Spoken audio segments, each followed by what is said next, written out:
정치가의 가장 큰 임무는 역사의 여신이 앞을 지나갈 때 그 옷자락을 놓치지 않는 것이라고 비스마르크가 말했다고 합니다. 독일 통일을 이룬 수상이죠.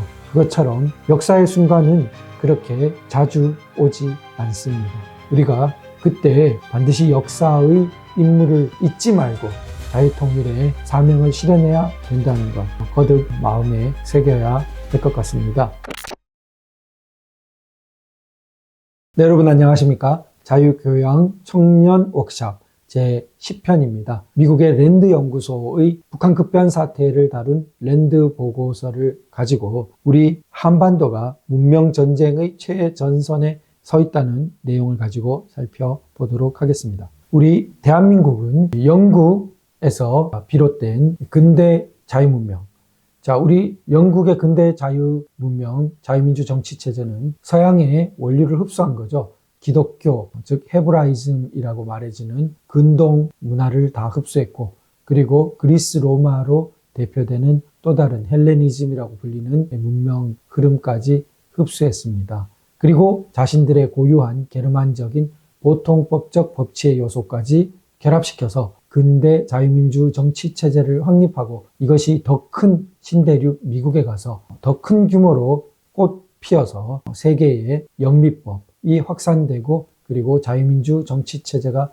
확산되는 그러한 기지의 역할을 했습니다. 자, 그 영미의 흐름에 잇따라서 이승만 대통령이 자유문명을 이어받고, 그리고 일제를 물리치고 우리 한반도 남쪽에서나마 자유 대한민국이 건국되어서 아시아 대륙 전체가 거의 공산화될 때 자유의 빛을 간직하고 마침내 큰 기적적인 발전을 이루어서 세계가 주목하게 하고 자유체제의 우수함을 산 증인으로서 나타내 보이는 표본이 되었고, 오늘날 글로벌 중추국가로 발돋움하면서 미국의 가장 강력한 동맹 중에 하나로 아시아 대륙 전체를 자유화하고, 그리고 세계의 자유문명의 빛을 퍼뜨리는 그러한 요람이 되는 사명을 키워가고 있습니다. 그런 와중에 오늘 우리 대한민국은 큰 위기에 처했는데, 바로 우리 북쪽에 이르는 라인을 보면은 영국과 조금 상이하게 유럽 대륙을 대표하는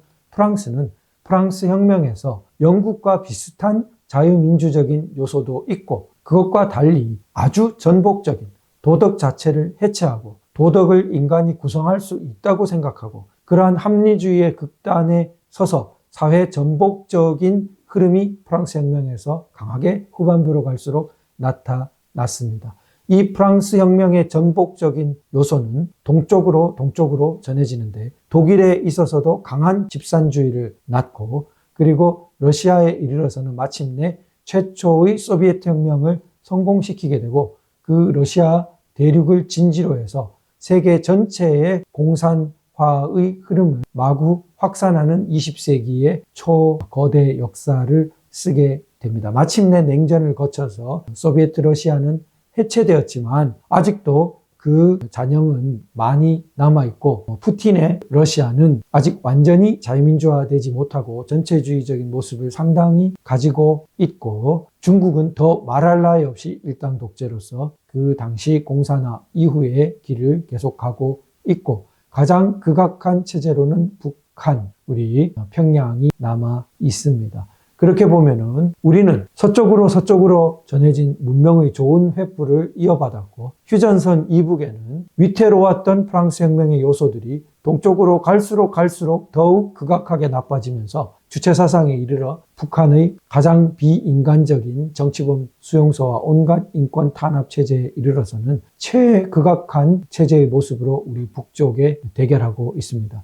가히 휴전선을 사이에 두고 또 서해 바다를 사이에 두고 우리는 문명 전쟁의 두 가지 길의 문명의 최전선에 서 있다고 할 수 있습니다. 토인비와 같은 대역사학자는 항상 이렇게 문명의 최전선, 서로 다른 문명결을 지닌, 방향을 지닌 문명의 최전선 지역에 놓인 지역은 위태롭다고 보았습니다. 이 위기가 기회가 될 수도 있고 위태로움 끝에 멸망할 수도 있는데 아슬아슬한 위치입니다. 그 위기를 자극의 발판과 발전의 계기로 삼아서 도약할 때 다른 어느 곳에서도 볼 수 없는 새로운 문명의 차원을 여는 요람의 기능을 할 수도 있고 그 환경의 압력에 져서 자멸을 할 수도 있는, 멸망할 수도 있는 것이 바로 그러한 최접점의 변경 지역이라고 보았고 한반도는 바로 그러한 문명전쟁의 최전선이라고 하겠습니다. 대한민국이 바로 그 문명전쟁, 자유문명을 지키는 최전선에 서 있는 지역이라고 할 수 있겠는데요. 지금까지 우리는 최전선에 서 있다는 긴장감을 우리가 좀 놓고 살다가 위기를 굉장히 당면하게 된 것이 아닌가 생각됩니다. 이런 우리 한반도의 위험성을 이미 랜드 보고서는 이 지도 속에 요약하고 있습니다. 이 지도를 보시면 북한 급변 사태가 났을 때 중국은 반드시 개입한다. 아예 기정사실화 해놓고 있습니다. 중국의 공식 문서까지 있을 것입니다. 우리가 확인하지 못했을 뿐이죠. 미국 유명 연구소는 마치 거기에 대해서는 일말의 회의도 없었습니다. 중국은 여차하면 다 먹으려고 하고 가장 못 먹어도 지금 50km 안쪽으로 들어오려고 한다. 압록강, 두만강 라인에서 그걸 말하고 있습니다. 이 세 라인을 보면은 다 역사적인 연원이 있는 것입니다. 평양 원산 라인은 통일 신라가 갔던 라인, 그리고 6.25 때 올라가다가 잠시 대열을 정비할 뻔했던 라인. 그때 대열을 정비했으면 사실 밀리는 데 있어서 좀 완전히 허물어지지 않을 수 있었는데 더 치고 올라가다가 중공의 개입으로 우리가 급 후퇴를 해야 됐던 아픈 기억이 있는 라인입니다. 그리고 지금 지도는 조금 애매하지만 평양 이북이라는 것이 고려 때 그 청천강 라인을 말하고 있습니다.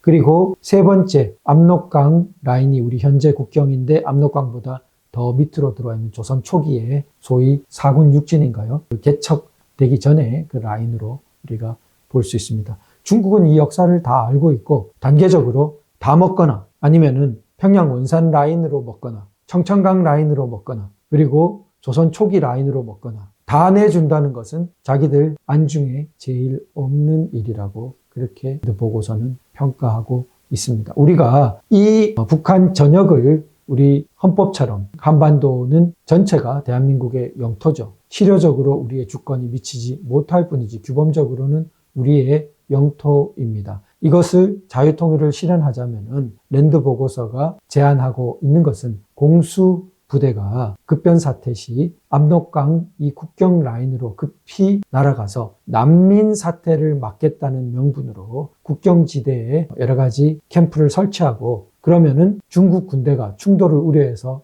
함부로 올 수가 없겠죠. 난민 사태를 우려한다면서 중국이 국경을 지나서 침투할 것이라고 보고 있습니다. 명분이 있어야 되지 않습니까? 그러니까 대량 난민 발생할 걸 우려해서 자기들 군대가 들어간다면서 들어오는 것이기 때문에 한국 군대가 변경 지역에 우리가 난민 막는다. 너희는 들어오지 마라 하면은 막을 수 있다는 것입니다. 명분이 좋죠. UN 평화까지 결합한다면 더욱 명분이 좋을 것이라고 생각됩니다. 그런데 우리 기본적인 공수부대 인력이 있어야 되는데 문재인 정부 시절에 공수부대 인력을 약화시켰습니다. 너무나 안타까운 일이죠. 자, 우리가 방향성에 있어서 이런 부분을 잘 지켜내야 할 것 같습니다. 그리고 북한 급변 사태 시에 중국이 반드시 이 북한 전체를 장악하려고 최소한 괴뢰 정부를 세워서 전체를 장악하려고 하려는 시도를 할 거라는 것. 우리가 그때 반드시 역사의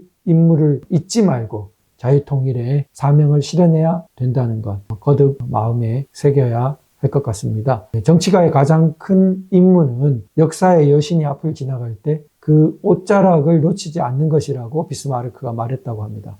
독일 통일을 이룬 수상이죠. 그것처럼 역사의 순간은 그렇게 자주 오지 않습니다. 우리가 만일 어떤 역사적 격변의 순간이 있을 때 그것을 붙잡고 수천 년 민족사에서 우리 또 대한민국 현대사에서 반드시 실현해야 될 그 과제를 놓치고 만다면은 그 세대가 두고두고 역사에서 얼마나 안타까웠던 그러한 모습으로 기억되겠습니까? 그러나 역사를 책임진다는 것은 쉬운 일이 아니죠. 그것을 감당하려고 할 때 여러 가지 정신무장이 되어 있지 않으면 물러서거나 나약해지기 쉽습니다. 그런 것들을 우리가 미리미리 대비하자면 정신적으로 굉장히 강하게 무장될 필요가 있다고 생각됩니다.